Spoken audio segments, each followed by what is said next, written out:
Hello and welcome to another edition of What's Next with Joey McGuire. Right there, the head coach, I'm Robert Giovanetti, and this is a post-scrimmage. First scrimmage of the year in the books. And Coach, we got a lot we want to talk about today, but just general thoughts from our first scrimmage? Yeah, I was really happy. I mean, for me, when you're going against each other, everybody that started the scrimmage finished the scrimmage, so you're always like, hey, get out of here healthy. I mean, football is such a physical sport, Right. And there's no way to practice it other than being physical. And so you're one of the deals, you're trying to make sure you don't get too banged up, but you got to get your work in. So I felt good. You're going to have some guys that definitely are going to be sore tomorrow, but felt good about everybody going in and coming out. In your words, the temperature was tropical today. It was. Especially early on, it was really a lot of cloud cover. It seemed fine, but then it warmed up. And your guys seemed to really handle it really well. Yeah, and we needed that, Yeah. And then I turned around, I went in and looked, and like next week it's supposed to go like 89, 90, and 93 on Monday, Tuesday, Wednesday, which is our heavy work days. And so we needed a day like this to where we could get on the field. We went at 11 a.m., so we were, really basically practicing a game time of week 2 because we're going to play week 2 at 11 a.m. If you hadn't got your tickets, get them, because we're going to be here. We're going to show up. And so it was one of those like practice next week. We're going to go under the lights. It's going to be a little bit later because I know that week 1's a night game, but it's going to be a little bit later because I really do want to get some snaps, with the lights on in the stadium. It's funny. I've been to a couple of practices, but seeing today at the scrimmage, that offensive line, we talk a lot about the defensive line. But Yeah. wow, huge, big guys. Yeah, we went 6'8", 340, 6'6", 315, 6'4", 305, 6'5", 315 to 320, and 6'7", 308 today. And so, yeah, I thought those guys did a really good job. And one of the strengths, they really come off the football. They're very physical in the run game, and we were able to run the football today. That's fun to watch that battle of that D-line and that O-line. It's real. It's football now. Yeah. It really is. It's big boy football. It is. You're getting guys on both sides of the ball. They're really getting after each other, and they're making each other better, and they're really serious about making each other better. Another thing I noticed is David Bailey, he can get to the quarterback in a hurry. Yeah. First third down, third and long, and he creates a sack, But I thought, how did he get there that quick? Yeah. What's really interesting is he and Romello have great first steps. I would probably say Romello has a quicker get off. The thing that David does, he's got extremely large, strong hands, and so it's hard to keep your hands on him whenever he starts turning the edge. And he has a real knack for getting, the offensive player's hands off of him so he can bend the corner. And man, that first sack, he got there really quick. Trying to think of a couple guys you mentioned after in your press conference, but one, a local guy that we all know very well, John Curry. You really think he's going to play his way on the field? Yeah, whenever coming into camp, we were going to do some stuff with him, but he was, number 2 linebacker. He's playing in a package at strong safety or our star position. And that package is pretty good. You've got some of the best tacklers on the field, some guys that have really high football IQ. John has a really high football IQ.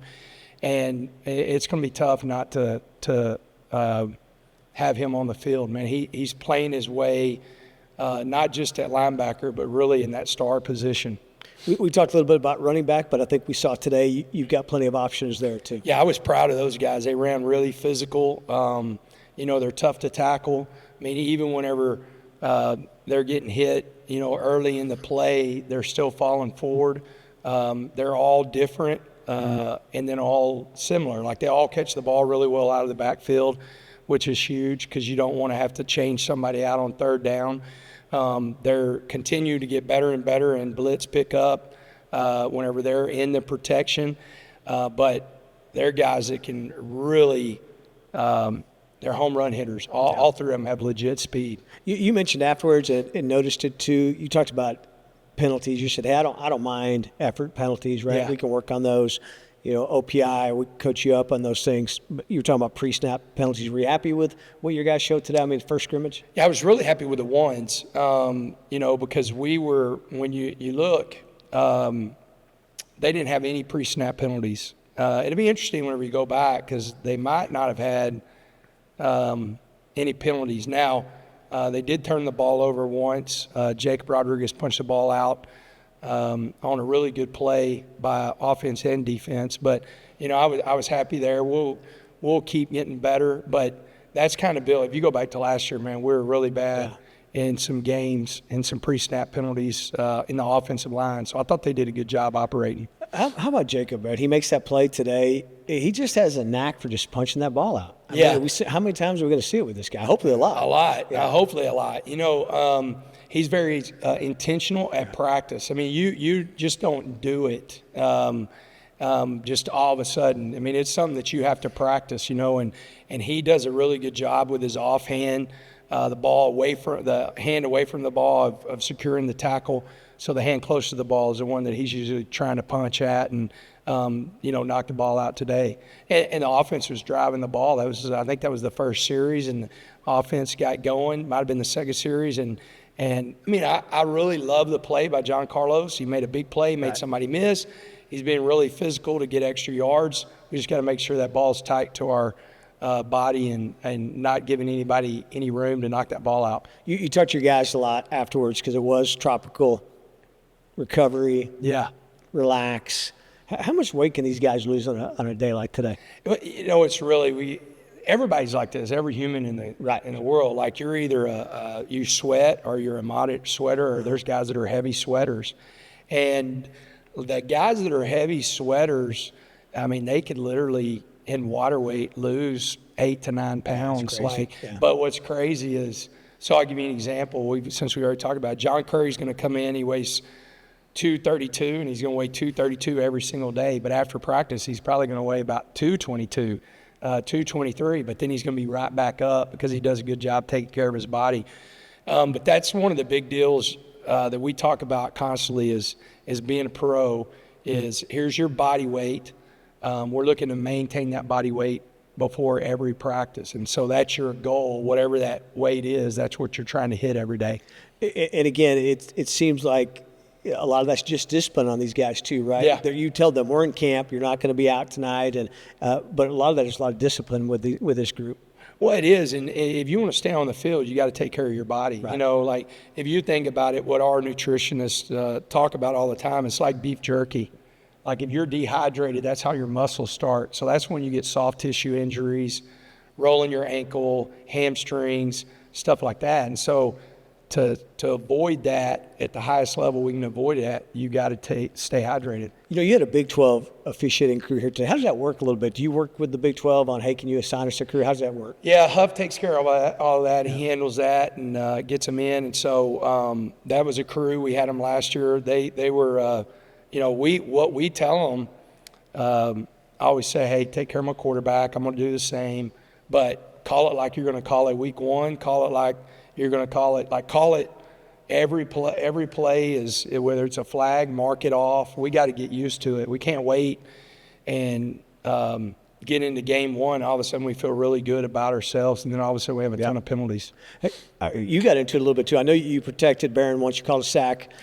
Did you call a penalty once too? Did I notice that? No. I have this week. I've called a couple penalties this week, and I don't know if I officiated correctly or not. I was thinking this is interesting. He's calling it now. He's getting into this. Yeah. Okay. Yeah, but I did call a sack. I think, in a game, honestly, I haven't seen the play yet, but in the game, he would have gotten hit, but he would have got the ball off because he's a tough guy and he's going to stand in there, and that's what quarterbacks do. He would have got hit, but I think he would have got the ball off. It was a positive play, and that's where he was frustrated, but, had to get to the next play. You mentioned that there were some NFL scouts here today. How much do they put stock into a practice? Do they put a lot of, hey, how this kid practices? Yeah. They're looking, and our guys know when they're here. We've since we started camp, we've had at least one NFL team, at a practice. Usually we have 3 or 4. But they do. They're looking. First of all, we're open 24/7 to the NFL. I know it will surprise some people, but there's a lot of schools that aren't. You have to come on certain days, and you have to come on certain times. And so the first thing, they want to talk to everybody. They want to talk to academics. They want to talk to our strength staff. They want to talk to the position coach. They want to talk to Mike, our training staff, get all the information. And then they want to see how they practice, and they're, really paying attention to a lot effort and body position. Yeah. These guys are such an investment to them, right? They try to turn over every stone to check to see what they're doing. So looking ahead to next week, kind of take us through the next couple of days, what you're going to do. Yeah, so tomorrow is a recovery day, so we'll watch film. We'll have graded this film. The coaches right now are upstairs grading the film. I'm fixing to start grading the film. And then we'll meet with the players and go over the plan to win of where we were as much as we can, because we're not going against somebody else. So there's some stuff that won't show up. And then we practice Monday, Tuesday, and Wednesday. They'll get another recovery day. The big deal, we've hit almost every situation, so now it is going back through and making sure that we're hitting, another 2 minute. We had a couple 2 minutes today, and coming out. And, just every situation in football, that's what we're trying to get right now, just to keep pushing that and then just keep pushing our fundamentals. And then there's real competition at some positions, and see who's going to battle and win those out. Yes, one of the things that struck me today was, man, there's a lot of guys here fighting for those top two spots. Yeah, one guy that I wish I would have mentioned in the press conference, so I'll mention him now. He had some really, really good plays. It was down here in the red zone, was Amir Boyd. Mm-hmm. Kenny came in and he asked, okay, who stuck up out for you, Coach Perry?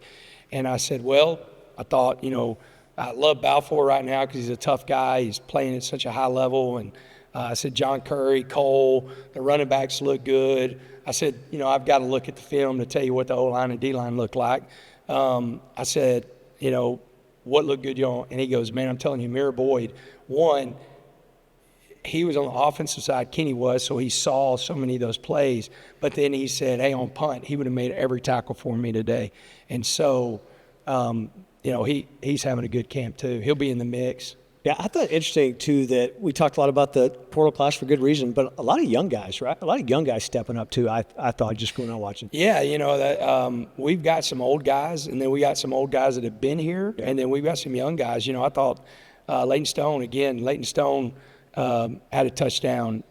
Mike had a touchdown. He's a sophomore. Tristan Gentry had a big play. Kelby Baslin had a big catch. Bryson Jones had a big play. So, young guys are really stepping up. Okay, before we get out of here, last week, first of all, our viewer that talked about the Costa Rican coffee says he's going to try to find a stateside distributor and get you some coffee. Yeah. So he wants to hear your thoughts on it. We had somebody else asking about your time as a special ed instructor of what your disciplines were when you did that. Yeah, so my first 3 years it was self-contained. I was emotionally disturbed too. Emotionally disturbed. So it was, and I taught history and science with that group. And then my next 6 years, I was at the alternative school.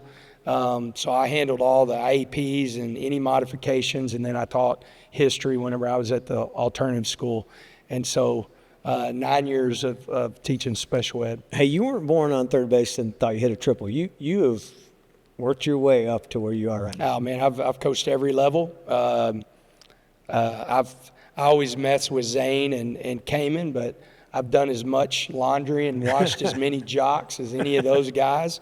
I can change a face mask and change helmets just like they can, and I've done a bunch of them. And, I was an equipment guy for 9 years. Whenever I was an assistant coach, I ran the equipment room. So, yeah, I've been a part of it all. All right, so last week you promised us you had a story. And we're talking about fans, and so I don't really even know what the story is. But the atmosphere, and you said you have a great story you wanted to share. Yeah, it's really cool. So I'm recruiting in Dallas, and I always stay at the Marriott right there by the airport, not in the airport, but the one that's in Arlington. And great they've got a great hotel and a good restaurant. Is that where we stay sometimes? We stay, yeah. Okay. And so I go down, I throw my bag in, and I'm hungry, so I go down to the restaurant, and I'm sitting at a table, and there's 3 guys at a bar. This is not a joke. It's not like, hey, I walk in the bar, 3 guys He was at a a bar. rabbi. No, Yeah, so there was an LSU fan, a Michigan State fan. So I'm listening to them. They're not being obnoxious. They're just talking about football, so I'm listening. Michigan State fans talking about his team and everything. The LSU fans talking about his team, uniforms, night games. And this older gentleman, says, man, I'm a Red Raider fan. I've had season tickets for over 40 years. He said, I renewed my tickets. One of the main reasons is because my daughter and granddaughter love coming to the game. And so I'm sitting there, and I get up. I walk around the corner, I ask the bartender for a pen and a piece of paper. I walk back. I write down my assistant's name and number, my name and number, and I step up and I said, hey, I don't want to interrupt you guys, but I overheard what you were saying, and you're a Red Raider fan. Well, the 2 guys, Michigan State and LSU fan, they turn and look at me. Red Raider hadn't turned around yet. I said, my name's Joey McGuire. And as soon as I said that, he turns around and oh my gosh, Coach. And I said, hey, I heard what you were saying. I'd love for you to be my guest in pregame. If you'll call my assistant or call me, we'll have some pregame passes for you, your daughter, and your granddaughter. Then y'all can go to your seats afterwards. Man, he starts crying. And he said, Coach, you don't know what this means to me. And I was just blown away. And then this is what made me think of this story. And what drives me and why I say buy tickets and be here and everything is he said, Coach, I'm 75 years old. I've never seen us win a Big 12 championship. I don't know how long I got left, but could you please win one this year? And I said, well, man, we're going to give it all we got. That's a little extra pressure. You know what? He's probably got a few years left. He does, but we're going to try to do it for him this year. I mean, that's the goal. But it was really cool, and that's what I don't think there's – if there is, I've never been around it, a fan base that is so passionate, that cares so much, that's so bought in. And, I want to do it. I want to do it for so many people and I want to do it for this university. I want to do it for this administration. But, man, I want to do it for the Red Raiders. They are so loyal. They show up. They have our backs. They get frustrated with us sometimes, sure. Yeah, but it's okay. It's part of it, and so we're working our tails off to do it. I told somebody once, I said, hey, give me happy Tech fan, give me pissed off Tech fan. I love it, right? Because all of it is part of what makes college athletics. And Tech fans have gone through a lot, and I think we're seeing like, hey, we've earned this where we're getting as well. No doubt. And what I love about Tech fans, they're invested. They're not T-shirt fans. Right. It's not the flavor of the month. They're usually Red Raiders that have a degree. They're Red Raiders that live in West Texas. They're invested in this university. Nothing's given to us at Texas Tech. We're just going to take it. Dang right. Yes, sir. All right, let's go. That's it. So good luck this week, Coach. I know your daughter's got a big week this week, too. She does. She got a photo shoot. She's fixing to launch her own brand. That's pretty cool. I know she's fired up. Yeah, so great. So, again, for Joe McGuire, I'm Robert Giovanetti. This edition of What's Next. We'll see you next week. Wreck 'em.